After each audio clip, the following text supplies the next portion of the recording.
Olá, bem-vindos à nossa análise de hoje. Vamos falar de uma coisa que muita gente viveu, né? Aquela passagem das bibliotecas cheias de estantes, aquele silêncio para o mundo digital, onde a informação está ali na ponta dos dedos. Uma mudança e tanto, cheia de promessa tecnológica, mas que, claro, trouxe também uns desafios bem reais. Como a gente organiza e acessa isso tudo? A nossa fonte para essa conversa é o livro A Biblioteca Eletrônica, da Jennifer Rowley. E a ideia aqui é assim, destrinchar os conceitos que ela traz, sabe? O que é que forma uma biblioteca eletrônica de verdade? Não é só o computador, o software. Tem o hardware, as redes que ligam tudo e como a gente faz para achar o que precisa lá dentro. Vamos ver como essa tecnologia toda acabou moldando o acesso ao conhecimento. Preparados? Então, bora explorar isso aí. A Rowley começa com uma coisa que eu achei bem interessante. Ela diz que a biblioteca eletrônica é uma estranha mescla do futurista com o tradicional. É uma ótima definição, né? Exato. Porque assim, a tecnologia é super avançada, mas o objetivo lá no fundo, bom, ele continua o mesmo. Preservar o conhecimento e dar acesso a ele. Ela já viu o grande nó da questão, que era construir sistemas eficientes, que conversassem entre si Que garantissem o acesso, né? e que preservassem o patrimônio cultural, que ficou muito mais diverso com o digital. Pois é. Um exemplo claro disso que ela menciona são os catálogos online, os OPACs. Lembra? Começaram como listas simples de livros Bem básicas, e viraram portais, né? portais que abrem para um monte de coisa. Base de dados, artigos, até o acervo de outras bibliotecas. Exatamente. E é curioso, né? Porque a Rowley, escrevendo ali na virada do milênio, ela já imaginava um cenário tecnológico bem avançado para tipo 2020, mas ela também era bem realista sobre os problemas. Quais, por exemplo?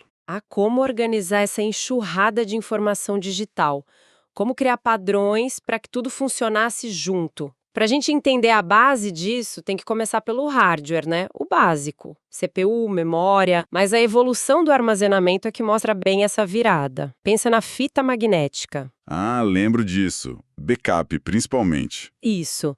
Era barata, boa para backup, mas o acesso era sequencial. Tinha que ler tudo para achar uma coisinha no meio. Péssimo para acesso rápido, né? Nossa, nem me fale. Aí a grande mudança veio com os discos magnéticos, os HDs. O pulo do gato foi o acesso direto. Ah, poder pular direto pro dado. Exato.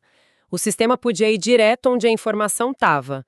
Isso mudou completamente como as bibliotecas podiam usar os dados ali na hora. Depois vieram os discos óticos, CD-ROM e tal. Laser pra ler, né? Isso, lasers lendo marquinhas minúsculas.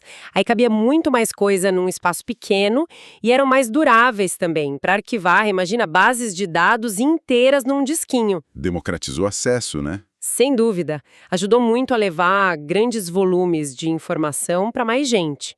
Tá, e para colocar a informação nesses sistemas? Teclado, óbvio, mas o OCR foi uma coisa importante, né? O reconhecimento óptico de caracteres. Fundamental. A ideia de ensinar o computador a ler texto impresso. Isso abriu as portas para digitalizar acervos históricos inteiros. Conectou o passado com o digital. E os scanners também para imagens e textos. Tinha também a promessa da voz, mas reconhecer a fala direita era bem complicado ainda naquela época. Sim, um desafio enorme. E para sair informação? Bom, o monitor virou a janela padrão. Impressora para ter no papel, mas aí tinha custo, questão ambiental. Tinha também quiosques multimídia, né? Com tela de toque, facilitando acesso em locais públicos. Verdade. E lá na frente, a realidade virtual, prometendo aquela imersão total. Mas aí os desafios eram outros, né?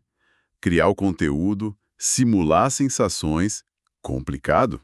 Mas olha, o maior salto talvez não tenha sido só o hardware em si, mas a conexão entre eles, as redes. A gente saiu dos computadores isolados para um monte de coisa interligada. Diferentes tipos de máquinas juntas. Exato. Desde os grandões, os mainframes, até os mini-computadores que foram bem importantes para espalhar aqueles sistemas de biblioteca prontos, sabe? E claro, os micros, que acabaram dominando. E como fazer tudo isso conversar? Aí entram a transmissão de dados e, principalmente, os padrões. Não precisa entrar nos detalhes técnicos de como o dado viaja, mas a ideia central é que precisava de regras comuns, os protocolos e uma arquitetura padrão, tipo modelo OSI. Como se fosse uma língua comum para os computadores. Perfeito. Uma linguagem e uma gramática para que máquinas de fabricantes diferentes pudessem finalmente se entender. A forma física da rede também importava um pouco, estrela, anel, barramento, mas o essencial foi conseguir compartilhar recursos e dados de um jeito que antes era impossível. Derrubou os muros das bibliotecas individuais. Ok, saindo do físico, do hardware e das redes, vamos para o software, para a inteligência por trás. Tem as camadas básicas, sistema operacional Windows, Unix, o antigo MS-DOS, que gerencia o básico do hardware. E os utilitários, né? Ferramentas auxiliares tipo antivírus. Isso. Mas para os usuários e para as bibliotecas, o que fez muita diferença foram os pacotes de aplicativos. Processador de texto, planilha, sistema de banco de dados, editoração eletrônica. Facilitou demais, né? Era muito mais jogo comprar um software pronto do que tentar fazer do zero. Custava menos, levava menos tempo. Acelerou muito a adoção da tecnologia. Agora tem um ponto que a Rowley destaca e que, nossa, continua super atual. O design da interface homem-máquina, a HMI. Ah, fundamental. Por que é tão crucial? Porque, uma interface bem feita é o que separa um sistema útil de um frustrante, que ninguém aguenta usar. Mexe com a eficiência, com os erros, com a aceitação da coisa toda. E a gente viu uma evolução aí, né? Sim, tinha as linguagens de comando, lá nos sistemas antigos de busca. Poderosas, mas tinha que aprender a decorar. Exigia um usuário mais técnico, né? Com certeza. Aí vieram os menus, mais fáceis de aprender, mas às vezes deixavam a navegação meio lenta, limitavam um pouco. A virada mesmo foi com as interfaces gráficas, as GUIs, e a manipulação direta. O famoso WIMP. Isso. Janelas, ícones, menus e ponteiros. Deixou tudo mais visual, intuitivo. Clicar, arrastar, ver o resultado na hora. Isso deu confiança, porque as ações eram claras e muitas vezes dava para desfazer. Tinha também o desafio da linguagem natural, fazer o computador entender como a gente fala. E o uso de cores, né? Com cuidado para ajudar, não para atrapalhar. É verdade. E nesse ponto de fazer sistemas diferentes conversarem, padrões como o Z3950 e o SR foram muito importantes. Qual era a ideia deles exatamente? Basicamente, permitir que alguém, usando a interface de um sistema, pudesse buscar informação em catálogos ou bases de dados de outros sistemas sem nem perceber direito. Ah, transparente para o usuário. Exato. Foi um passo enorme para criar um ambiente de informação interligado de verdade, onde não importava tanto onde a informação estava, mas que você conseguisse achar. E isso leva direto para a organização da informação, né? Como estruturar os dados para poder achar e usar depois. Precisamente. Aí a gente entra no mundo das bases de dados, os BDs. Os conceitos básicos. Um arquivo junta registros parecidos. Cada registro tem as informações de um item, um livro, por exemplo. E cada registro tem campos. Título, autor. Isso. Título, autor, assunto. E uma coisa importante era diferenciar campo de tamanho fixo, bom para código, tipo SBAN, e tamanho variável, essencial para texto, como resumo, que não tem tamanho certo. Faz sentido. E para bibliotecas, teve um padrão que foi assim o centro de tudo. O formato MARC. Ah, o MARC. Todo bibliotecário conhece. Pois é. Pensa nele como um manual de regras super detalhado, uma gramática universal para descrever coisa de biblioteca. Os etiquetas numéricas, os tags, indicadores, subcampos, para definir direitinho cada pedaço da informação.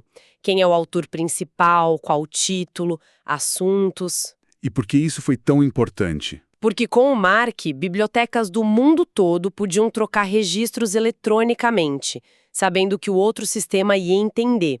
Isso economizou um trabalho gigantesco. Foi a base para criar aqueles catálogos coletivos enormes.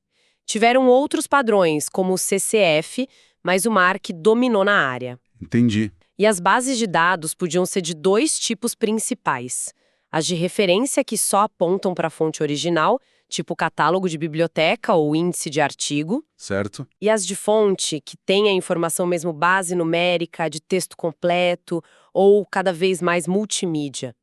A estrutura interna também evoluiu. Tinha modelos antigos, hierárquico, em rede, mas o modelo relacional virou padrão. O que organiza em tabelas, né? Esse mesmo, organiza em tabelas que se conectam. Dá muita flexibilidade para fazer buscas complexas. E um desafio que já aparecia era como estruturar bases multimídia, juntando texto, imagem, som, vídeo de um jeito lógico. Ok, então a informação está lá, organizada. Mas como achar o que a gente quer? Esse é o desafio da recuperação da informação, ARI.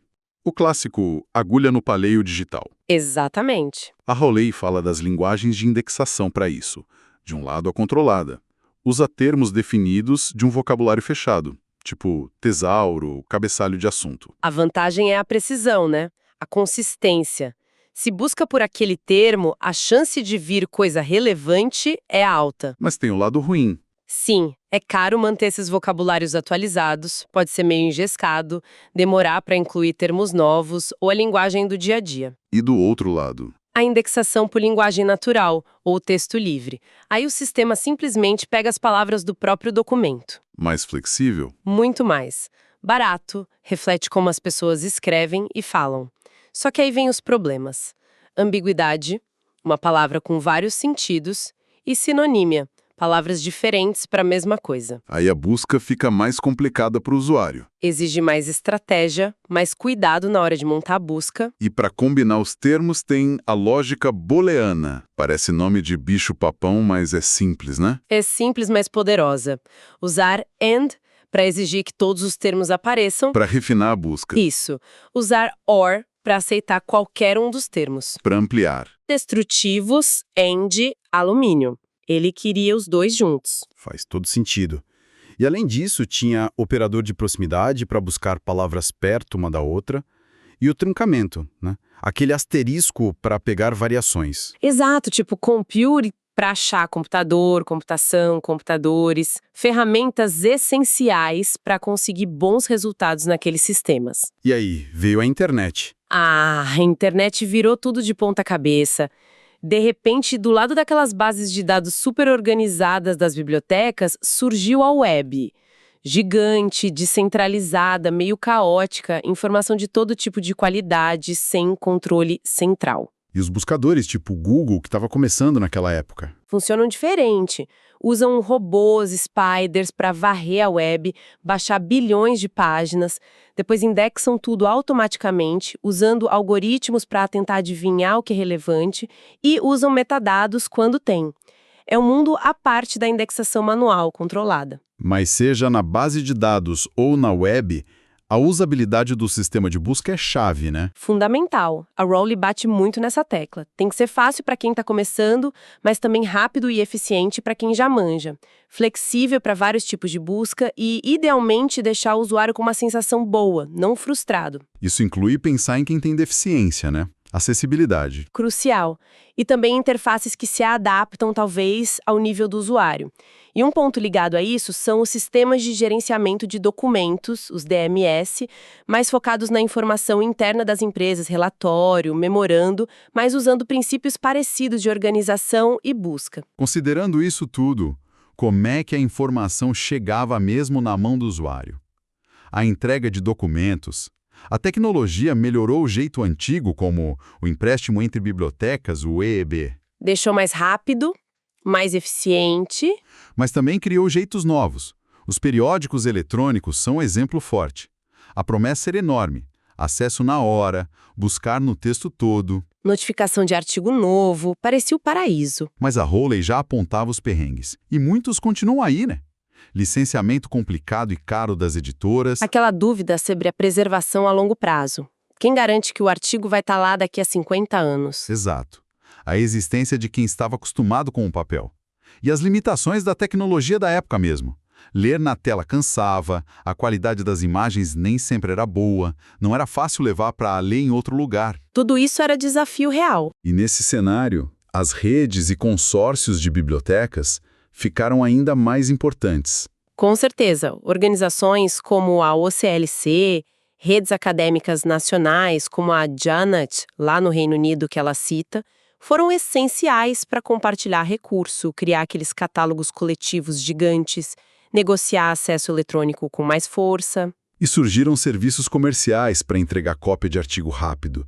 E nos bastidores, coisas como o ED, o intercâmbio eletrônico de dados, para agilizar pedido, fatura entre biblioteca, editora, distribuidor. Tudo isso mostrava uma mudança de chave nas bibliotecas, que a Rowling viu bem.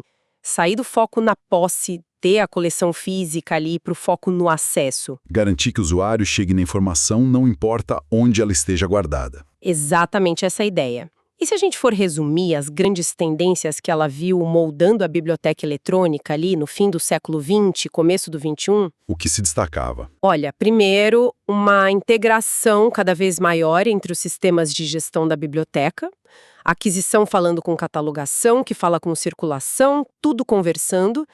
Segundo, a arquitetura cliente-servidor ganhando espaço e distribuindo o trabalho entre o PC do usuário e um servidor central. Dava mais flexibilidade. Que mais? Terceiro, a web e internet se firmando como a porta de entrada principal para a informação. Quarto, a ascensão da multimídia, a necessidade de lidar com texto, imagem, som, vídeo juntos. Quinto, a dependência total de padrões. Mark, Z3950, protocolos de rede, HTML. Sem eles, nada funcionaria junto. E o usuário nisso tudo? Sexto ponto, um foco renovado no usuário. Isso empurrou as interfaces gráficas, a preocupação com a usabilidade para frente e, por fim, a evolução contínua dos próprios sistemas de gestão de bibliotecas, tentando incorporar tudo isso. Olhando para trás agora, depois dessa nossa conversa, fica claro que biblioteca eletrônica é muito mais do que só botar computador lá dentro, né? É um ecossistema bem complexo. Totalmente. Tem a infraestrutura de hardware, de redes, tem o software que gerencia e apresenta informação, o jeito de organizar dado estruturado e de lidar com o caos do não estruturado. E talvez o mais importante, as interfaces, as estratégias para fazer as pessoas acharem e usarem o conhecimento de forma eficaz. Exato. Então, o que isso tudo quer dizer, no fundo? Que aquela missão central da biblioteca, organizar o conhecimento e dar acesso, ela não sumiu com a tecnologia. Pelo contrário, né?